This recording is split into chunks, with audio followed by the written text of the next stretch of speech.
49ers update here from Levi's, days before their season finale in Arizona. I'll get through the injury report. First, we'll talk about Josh Dobbs, San Francisco's starting quarterback for this final game of the regular season. Dobbs used to play with Jauan Jennings in college at Tennessee. Dobbs also used to play for the Arizona Cardinals, whom the 49ers faced this weekend. But Dobbs was joking around today that Jauan is definitely going to be bugging him about the fact that Jennings needs 77 more yards to reach the 1,000-yard mark on this 2024 season. It would be the first time that Jauan Jennings has reached this milestone. In fact, he's never been close. The highest he's been prior to this season was about 400 receiving yards.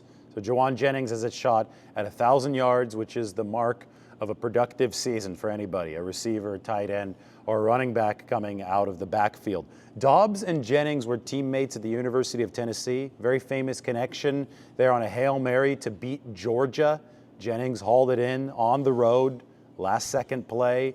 Well, now Jennings and Dobbs will have a chance to play a full game together at the NFL level with something individually on the line for Jauan Jennings. Other potential milestone for the 49ers offense in this game is George Kittle, who has 8 touchdowns. If he can catch 2 more, he'll have hit 10 touchdowns, double digits, for the second time in his career. George already got the yardage milestone out of the way last week. That was the 1,000-yard mark for him.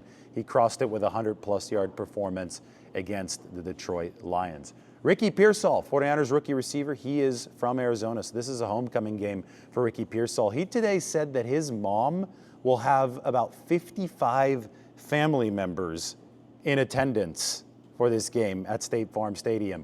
Ricky Pearsall said, "I didn't even know that I had 55 family members on my mom's side." So there you go. Ricky joking around that he's going to have to be saying nice to meet you to some of the family members at this game.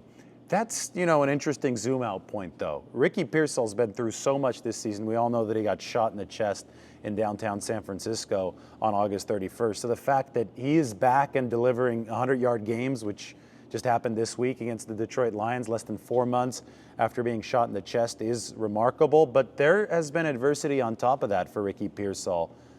Greater than just the rookie adversity of having to learn the playbook and get used to the NFL. Consider the fact that he was dealing with the hamstring issue. Remember the injury that kept him out of training camp before the shooting. Consider the fact that he had to take the fight against these injuries and then obviously the recovery from the shooting and overcome all that while also acclimating to the NFL. The fact that he is now sitting at coming off a 100-yard receiving performance, about to enter a homecoming in Arizona with all these family members attending. I think an unquestionably successful rookie season for Ricky Pearsall. The fact that all of this has lined up on January 2nd, 2025, something to celebrate for the 49ers. And, I talked to Kyle Juszczyk today. My question to him was, the 49ers, so much has gone wrong for this season. But one thing that hasn't gone wrong this season is the performance of the 2024 rookie class, obviously headlined by Ricky Pearsall, but it includes another Arizona native, Jacob Cowing, who, by the way, this is a little side note, but Jacob Cowing got a really, really cool framed photo gifted to him by Trent Taylor. I think Taylor gave gifts to everybody in that receiver room, at least the rookies. It was Cowing catching that 46-yard pass against the Kansas City Chiefs in the double move, and everything was in black and white in the photo except for Cowing, and his was in color. And it just another example of a rookie contributing, of a rookie whom the 49ers have high hopes for in the future. It's all part of the rookie class that I was able to ask Kyle Juszczyk about. And I said, so much has gone wrong over the course of this season, but one thing that hasn't is that 2024 rookie class that includes Pearsall, that includes Cowing, that includes Dominic Pooney, who's stepped in at that right guard spot. Chris Furster today, the O-line coach, said he's going to continue to play guard moving forward for the 49ers. They're not going to try to move him into a tackle or a center role. That entire draft class, though, for San Francisco might have had the most successful first year of any draft class under John Lynch and Kyle Shanahan. In a year where the 49ers have really needed it, it's going to make the retooling process that much easier for San Francisco moving forward. And here's a look into the 49ers locker room today after the penultimate practice of this 2024 season. The goal is to be in the playoffs, compete for a championship, and quite honestly, that would mean more to me at this point in my career. But this is something that I am proud of, again, I try not to take that. The consensus on this team seems to be the core is all still here. Some tweaks during the offseason and some real bad breaks long term for this team. Yeah. Do you agree with that? It's like you got a good group here moving forward for next year. I do agree with that. Even still at this point when, how many starters are out right now? And I still look around and I'm like blown away by how many playmakers there still are playing in the last game of the year here. So I think we still have, like you said, such a core. And, I think that core, also gets kind of grouped into that window talk that everybody likes to talk about.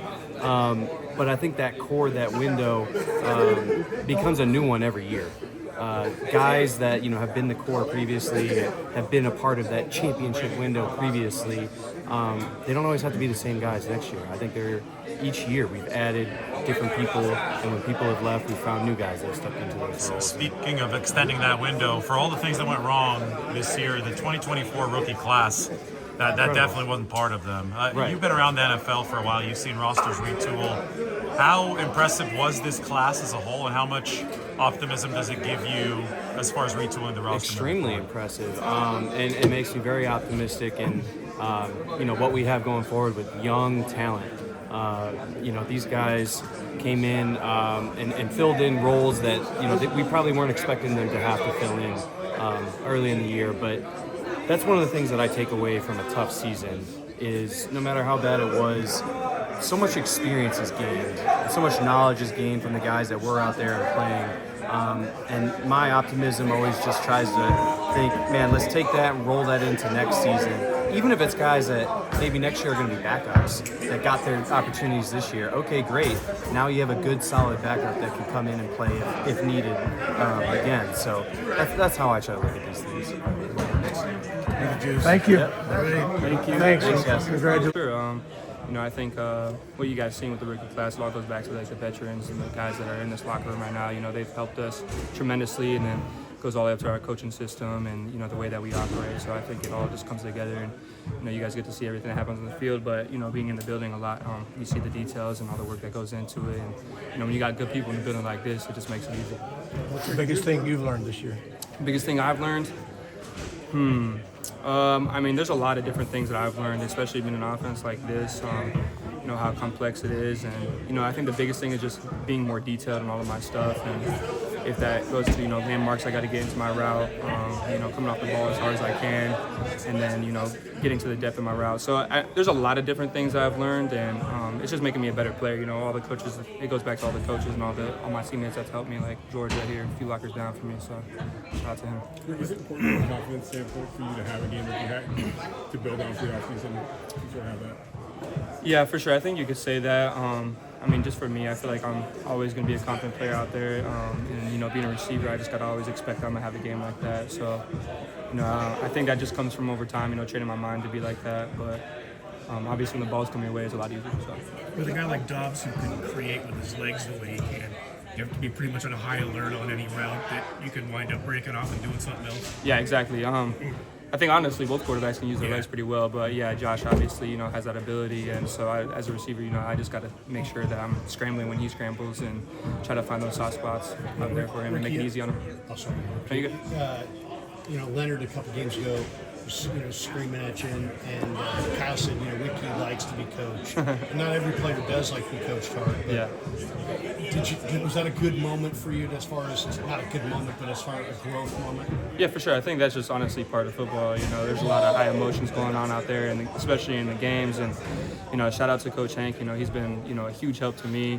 He's a great coach, and sometimes we're out there on the football field, and I make a mistake like I did. He's got to do his job, and he does a really good job at by doing that. And for me as a player, I just got to do what I got to do, and that's receive the coaching and go out there and fix my mistakes. And I feel like I'm doing a better job of that. So, with the help from him. So, shout out to him too. Kind of related to that, Ricky, how important has it been for you to be able to string practices together, get months of getting out there every day and getting the chance to do it on the field? Yeah, for sure. It's been extreme help for me. For me personally, and just the experience that I've had in my career, I think I'm a practice player. I have to go out there and get reps in for me throughout the week. So, it's been a huge help for me. The more reps I get, the better I get. So, I'm excited moving on. Do you have a favorite moment from this rookie season? You scored a couple touchdowns. The crowd gave you a standing ovation, I believe, after your first pass here. Yeah, for sure. I think all those moments have been great, but I think my favorite part is just building these new relationships in this building right here, and having amazing teammates, amazing coaches, amazing people in this building, and shout out to the top of this organization for putting these guys in this building, and for me, I think that's the biggest thing I could take away is the good people that are in here, and them having my back and I'm having theirs. So it's been really good, been easy for me. Ricky, when you think about all the time you missed in the off season with the shoulder, and I think there might have been a hamstring, and then of course what happened in San Francisco, you look at where you're at now and think, this turned out pretty good. This wound up being a pretty good year after. Yeah, for sure. I think you can always find positives in the darkness, and I think that's something that I took away from it. It was easy for me to look at all the adversity and be negative on myself, but there's positives that came from that, learning lessons that came from that, and I think that's the biggest thing for me is to look at those rather than all the adversity that I had to go through. But at the end of the day, those adverse moments make me a stronger person. So I think all those things needed to happen. Everything happens for a reason, and God has a plan. So How would you assess the job you did in your first season as a player? Yeah, I think there was a lot of highs and lows, and a lot of things that I got to learn from, and I think that's just the player I am, though. I receive those coaching points and receive the things that maybe I didn't do as good as a job on, and go out there and fix those things and continue to work at it. I told when I got drafted, I told Mr. Lynch, I'm a workhorse, and I truly believe that because anything that might happen, I'm gonna go out there and continue to work in my craft and get better, and I think I'm gonna just continue to do that and be myself. It's kind of a homecoming for you in Arizona. Do you have a lot of people going? Yeah, I got a lot of people going. I think my mom alone has 55 family members going. So, yeah, I just found that out today. I was like, 55? I didn't even know if I knew 55 family members. So, I'm going to see who pops out to the game and be like, hey, nice to meet you. But I don't know. We're going to see. Have you played in that stadium? No, I have not played in that You've stadium. Never been in there? No, I've never played in that stadium. That'll be my first time, yeah. Cool. Thanks, Rick. Game, whether it's competitive or just kind of jawing at each other, it's always really good. Buda's a safety I really respect. Been in the league, I think the same amount of years. He's a fantastic player.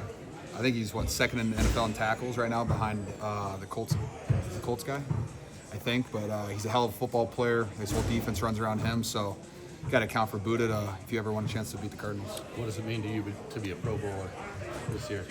It's always an honor to be a Pro Bowler, whether it's, fans, players, coaches voting for you, whoever it is voting for you. It's an honor, and usually just, it's down on people watching your tape, and eye in the sky doesn't lie, so that's all you can rely on is what you put out there every single Sunday. So just an honor to be mentioned, and being able to represent the 49ers is always an awesome thing. What's your assessment? So many expectations at the beginning of the year with people talking about the window.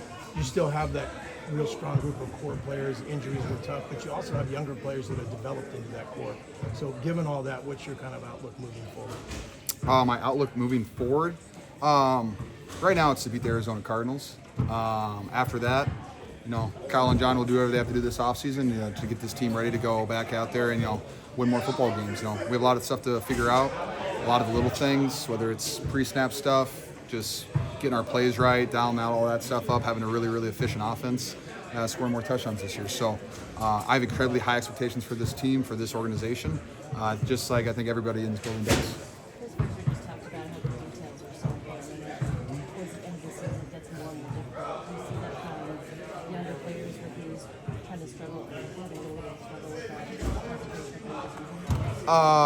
I think I've always said the rookie wall is a real thing. No one's really ready for a 18-week season with a hard training camp at OTAs, coming off of their senior year or whatever year of college.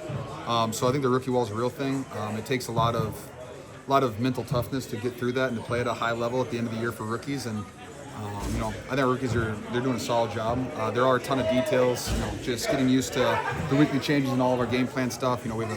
We do have a dense playbook still. I think Coach Jennings, he's definitely made it a little bit easier sometimes with the amount of rookies that we have playing, but it's your job, and we all anticipate, or I expect them, to know what they're doing on every single play, and that's what their job is. And I know there's going to be some growing pains. It is what it is, and we'll work through that. But I think our young guys have definitely stepped up. Pooney's done a fantastic job. Ricky's really come along. I was really excited to see his game last week, and the more reps that Jake can get, the better. George Dobbs had been through so many different teams and so many different systems. He kind of did the Darnold thing and planted himself here for a year, learned this system. He gets to start the last game. Have you seen progress in him in terms of the way he operates within the system in practice? I think Dobbs, ever since he got here, has just been very professional. You can tell guys really enjoy playing with him. He's fun. He's really excited. He can do a lot of stuff with his legs, but he throws a really good football too. Like, he was out there today slicing and dicing. We had a really good third down practice. I'm excited to go play with him, really. I think he's a hell of a football player. You watch all of his highlights from the last couple of years. He's a very exciting player. One of my favorite things, I think he does really good TikToks after he wins games. I think those things are hilarious. He does a fantastic job. So, hopefully we get a win and he can go out there and post a really cool TikTok. So, that's terrible. But they are funny.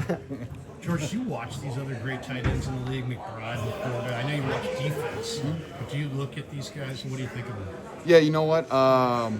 Weekly, our amazing video staff puts on all the touchdowns that all the tight ends score and all the big plays, and they are put on my iPad. I don't watch it every single week, but I do hop on there on a long flight or something like that. So yes, I've been, Laporta and Tucker Kraft are both part of my agency, and Jake Ferguson. So I always watch them because I know them personally.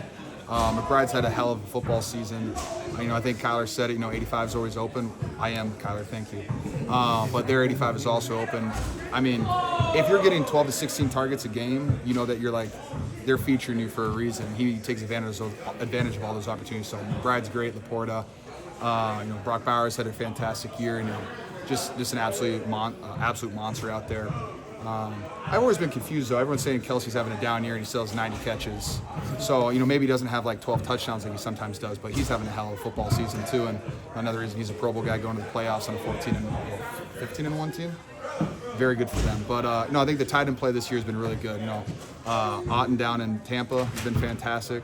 I think the tight end play this year has been very, very good. And Johnny Smith too. What a great year for him too. Goes to Miami, he kind of starts out slow, and he's at 800 plus yards and 8 touchdowns. So it's really fun to see his career really take a step forward. Do you pay attention to where you stand among the tight ends and receiving yards? You have a shot at being the tight end champion this year. Is that realistic? Yes and no. I kind of just see stuff that scrolls across my timeline. I don't go out of my way too often to look at that stuff because I control what I control, and whatever I put out there, as long as I can respect my own work, I'm good with it. So I know there are a lot of guys that are going for over 1,000 yards, and if you get over 1,000, I think you had a hell of a season.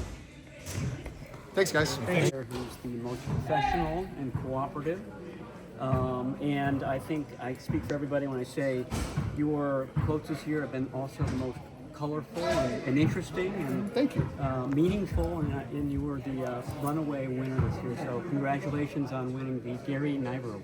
Thank you, guys. I really appreciate that from all you guys. So I'm the 7-time winner? No? Dang. It's all right. I really appreciate that. I try my best. We're all in this together. You guys rely on us, and we kind of rely on you guys sometimes. So I really appreciate that from all you guys. We appreciate it. This would have been an easy year to not be available more. Yeah. That's the other. I try to be myself. No, it makes it more important. More meaningful. Try to be as consistent as I can be on and off the field, guys. So thank you all so much. Thank you.